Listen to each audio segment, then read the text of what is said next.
Oi, oi, amores da Prof, tudo bem com vocês? A Prof também está bem. Estou aqui, certo, com este vídeo para a gente retomar e revisar assuntos para nossa avaliação. Então, nós temos avaliação de português na quarta-feira. Então, a Prof já vai passar essa retomada de conteúdo, certo? Para que vocês possam estudar e relembrar tudo o que vai cair para esta avaliação. Então, muito bem. A Prof fez alguns lembretes que nós iremos ver nesse vídeo. Então, deixa a Prof colocar aqui, certo? Para a gente poder trabalhar isto. Então, tá lá. Português, vamos lá. Português. Então, diz lá. Primeiro, conteúdo de prova, né? Pelos critérios, a Prof foi fazendo. Então, vamos lá. Gênero, cordel e suas características. Nós estudamos sobre o cordel, certo? Que eram o quê? Versos, poemas, onde tinham estrofes e rimas, certo? E que eram colocados em um cordão e muitas vezes pendurado com grampinho ou grampinho de roupa, certo? Então, quais são as características deste cordel, de um cordel? O texto é escrito com métrica fixa e rimas que fazem a musicalidade dos versos. O que é escrito com métrica fixa? Ele tem alguns números de versos e estrofes, certo?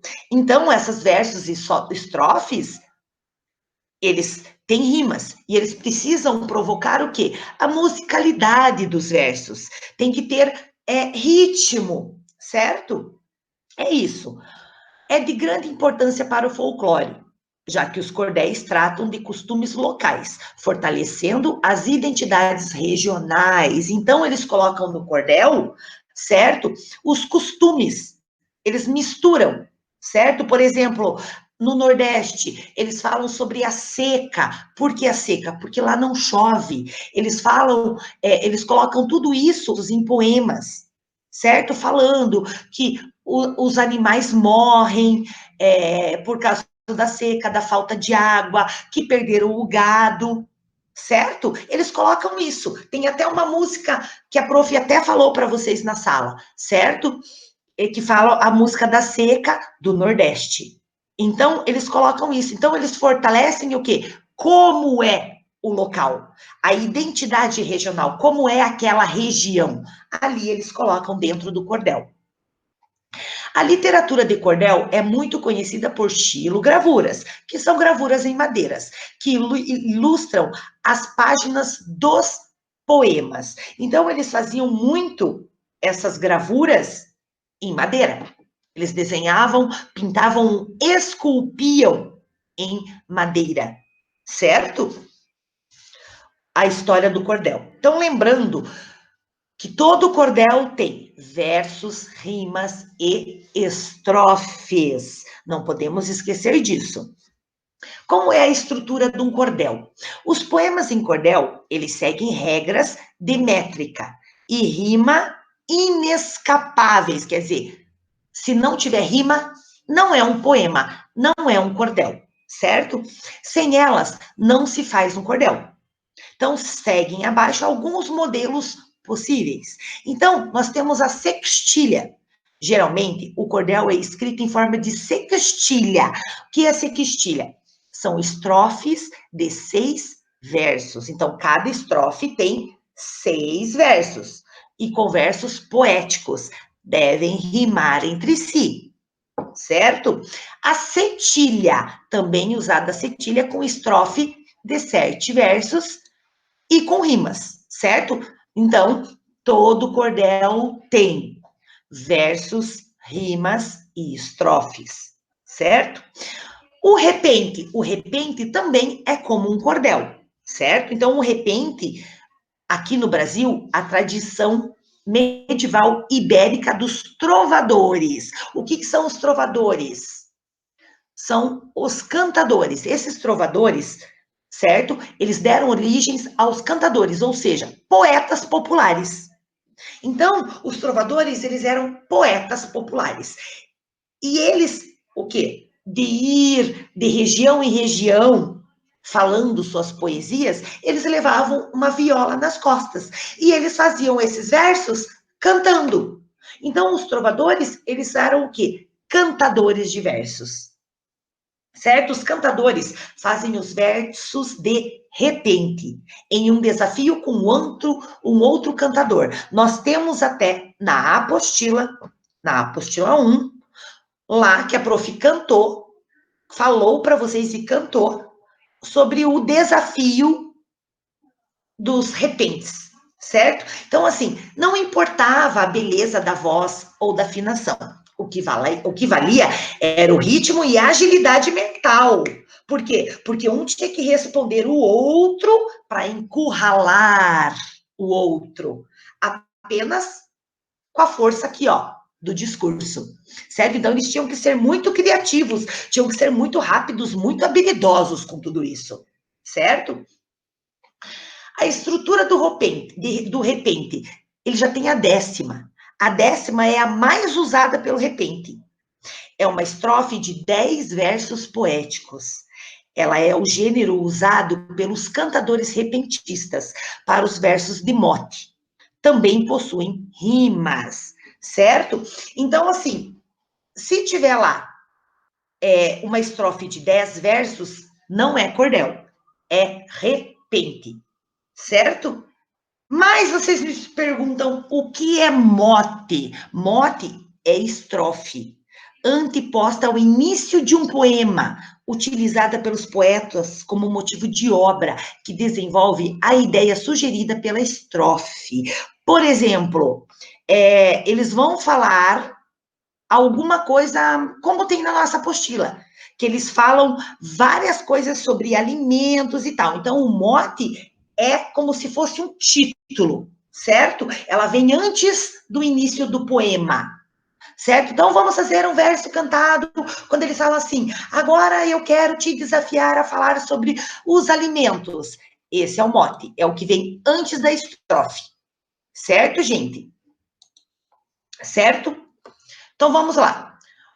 Entramos agora em pronomes pessoais e possessivos, outro assunto de prova.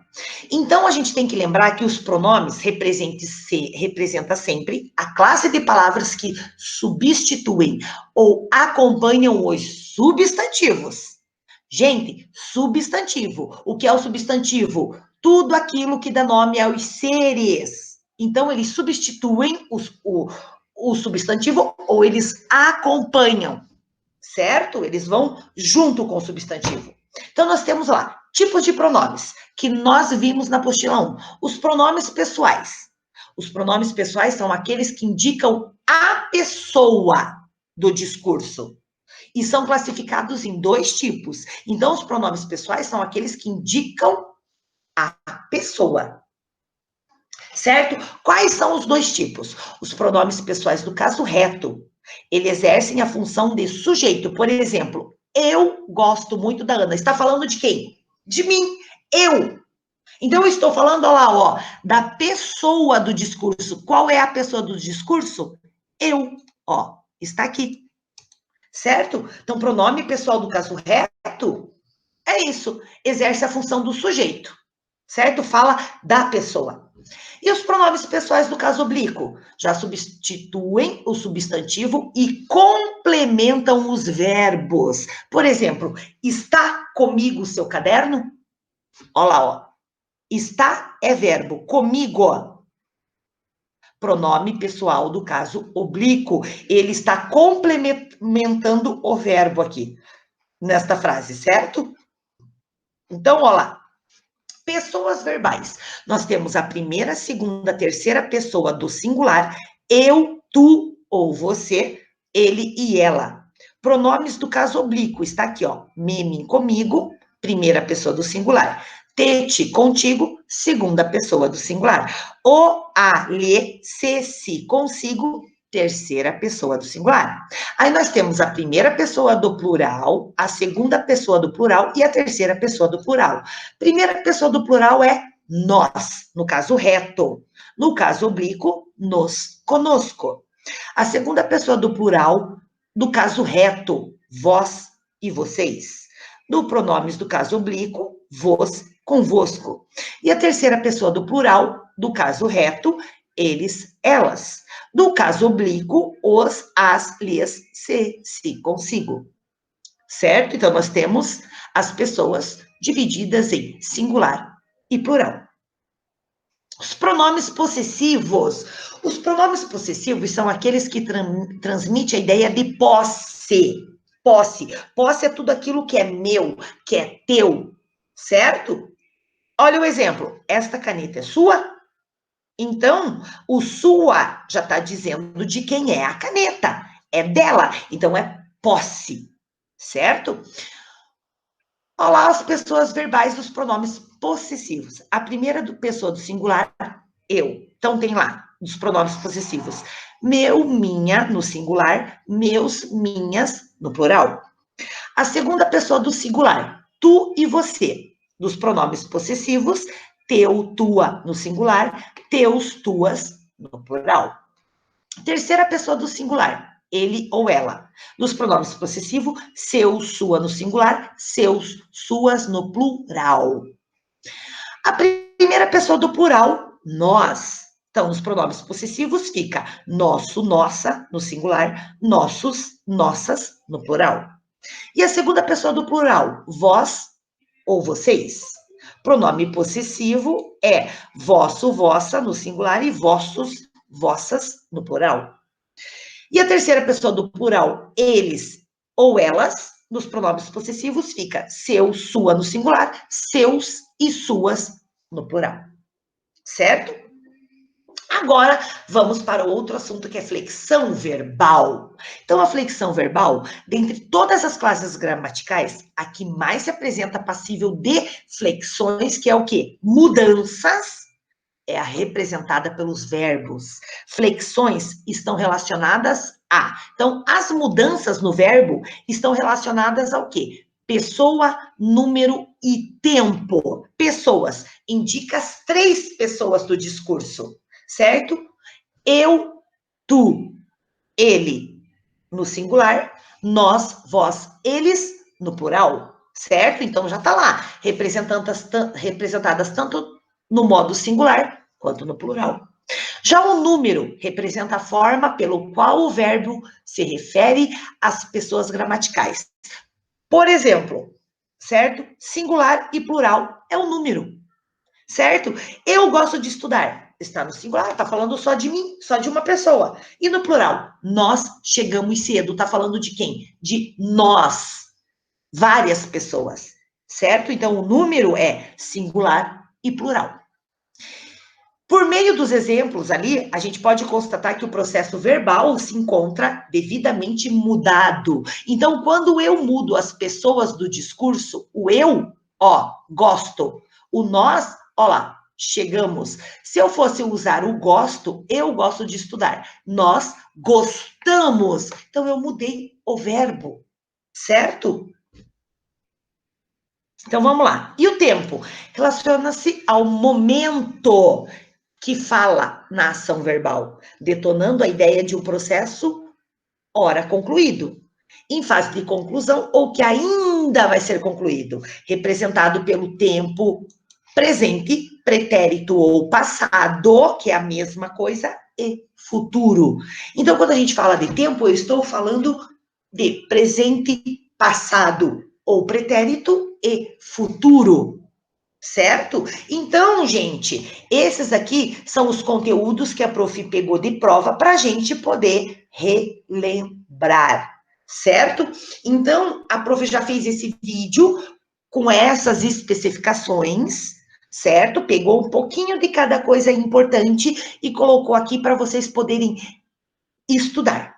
Quem quiser imprimir, certo?